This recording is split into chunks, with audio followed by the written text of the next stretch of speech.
ครับก็มันเนี่ยผมเอาวคาโลผูกหมากกันก็หมากทอดปาดมาไม่ไหนเฮ้นี่ลายผงปลูกอย่างไรอ่ะนี่ใครที่ไหนก็ไม่รู้นะนี่ทอดปาดทอดปาดที่กี่ปืนที่กี่ปืนการหนาฮะลูกหาวเจ็ดชิปบอกเขามาขายลูก30เลยนะนี่ครับกาไว้หลายปีตัวนี้นี่ใส่กาไว้หลายปีมองหน่อยต้องใหญ่นะฮะก็แสดงเป็นว่าครับเอาไปเดิมไปหากลางวันเสียมกับเลยลงมาแค่ตื่นอีอยู่วะกับขุดอีกตั้งหนึ่งในฮิบงกันนำไปเริ่มเร็วนำมาสองอ่ะนี่ครับนี่อ่ะนี่ผมทบปาดนี่อ่ะแค่กินแล้วฮะแค่กินตามจับตื้อฮะนั่นพี่น้องใครเราคือดูรอยบุ้นนี่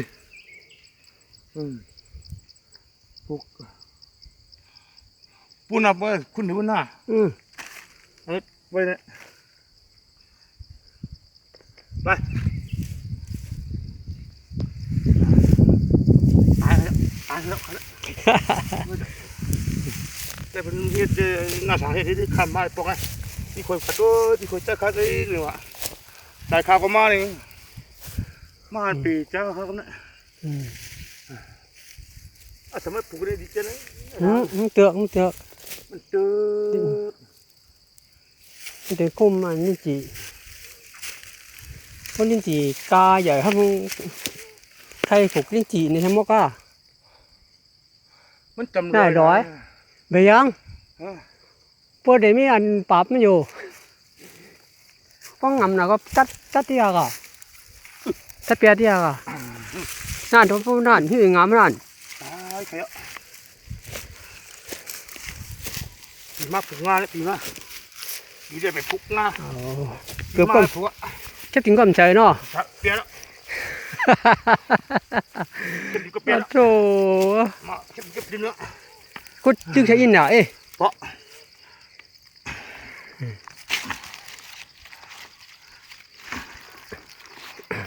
เมื่อนั้นมาจุดไฟกันในหึงไฟขึ้นลอยอันนี้นางยากะยังชวนเพื่อนอ่ะเฮ้ยขอพวกชิม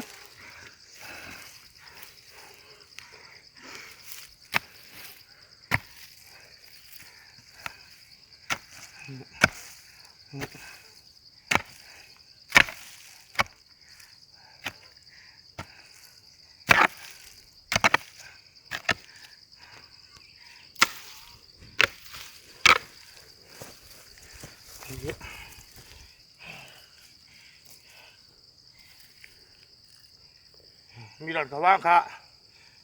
ถึงจุดใจมันทั้งเรื่องเนี่ยวะขึ้นลอยอ่ะต่อมีห้างบนหนึ่งว่าใครหันจำกัดด้วยแหละจอมมาอยู่กับห้างนะยี่ไปเดี๋ยวเก่ากามันแทง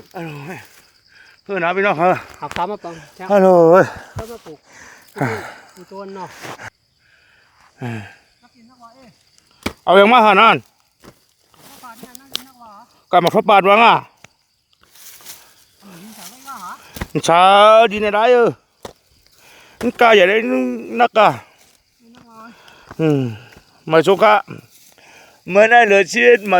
เมื่อได้เหลือเชื่อมา4 ค่ำวันที่22เดือนกันยา2563หรืออำนาจ2เฮงนะครับเนาะเมื่อไหร่ครับเป็นวันอังคารนะครับเนาะมันเป็นวันอังคารครับวันอังคารเดือนเชื่อมา4 ค่ำวันที่22เดือนกันยาเนี่ยเนาะอ๋อค่ะ2563ค่ะปีเครียดก็2เฮงเนี่ยเขาเนาะเมื่อในมาปลูกหมักทอดปาดค่ะมีตาหมักแกง นั่นขาดตัวนั้นพวกเลย2 ปีเท่านั้นไปหมักฮะมันได้กวบมันต้องกวบไปก่อนต้องเอาต่างอันมากวบมาต่อแทงมันค่อยหมักปีนี้เด็กต่อพอผลใจนายถึงเอาต่อครับดูหมากเขาใหญ่หนาวครับเพราะขึ้นนั่นที่เขาดูนั่นมันว่าดีต่อหนาพี่คอยดีต่อหนาพี่คอยมันก็ตัวนี้ที่คำเลยมาตัวปอกนี่คนเฮียนเจ้าสวนผมเนี่ยก้อยคำมีกายคำมาผูกบ้องออกหมากมาเป็นของข้าจะเต็มก้นของข้าจะเต็มก้นบ้องออกมาหมากมาเป็นของข้าเพราะชนเป็นชนมันผงก็เป็นมันเลยหยาบมันดิจีก็มีมันดิจีพันนักมันดิจีพันเบากล้วยก็มีมาซับพอมีปูนนี่นะครับชนมันดิจียาลงขึ้นจอมหวยนี่เปียวปูนนี่เนี่ยมันยาลงกับปูนก็ขึ้นหวยปูนนี่นี่นี่ด้วยค่ะเฮ้ยน่าแทนไม่ย่อมกว่านั้นไม่ยอมไม่ได้อ๋อไม่ยอม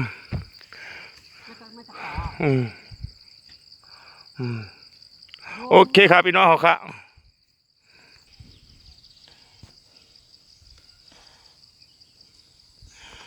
1 ต้น 2 ต้น 3 ต้น 4 ต้น 5 ต้น 6 ต้น 7 ต้นมีกี่ต้นนะเนี่ย8 ต้นมี8 ต้นครับเหมือนนี่อันนี้นี่ต้นหยงอันนี้ฮะตีมาต่อนะอย่าหนาวครับต่อก็มันติดตายต้นยาวขนาดกระตุ้ยต่อวันนั้นขาขั้นขึ้นกะเพื่อนะขาขั้นขึ้นมี7 ต้นครับ7 ต้นตามหมดอันปลูกปากต้นกลางมีกระเฮือนไปได้มาเช่นครับวันนี้เป็นอดตัวนี้มารุมนาชนนะคือปิดข้อด้วยเนาะค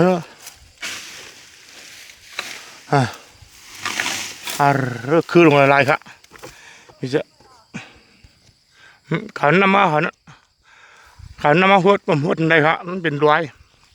ผลมันเคยเกิดแล้วครับนะผลที่ยืดแล้วผลเกิดแล้วหมอน้ำหัวไว้กับกูคงตายครับเสียดายนะเสียดายมาลิ้นจีเนี่ยก็ขันเอายามนะ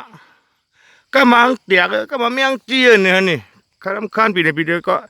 ก็มาหอยติ้งนานเนี่ยอันนี้ผมหมักทอดปลาแล้วก็ใครยังเนี่ยกัดอยู่ในเรื่องปีแล้วหอยเคยปิ้งหมักหัวค้าเนี่ยข้าวมันผมหมักทอดปลาเนี่ยไม่ชิบหอยมากขึ้นน้อยการกุ๊กเลยนะมันจุ่มข้าวอ่ะของชิบหอยกิโลฮารุมี10 กิโลฮารุตัวปลาดงเอาขามาส่งกันกูก็ค่ะเนาะขามาส่งขาค่อยๆก็มาค่ะในหัวในหลวงเกี่ยวนะครับ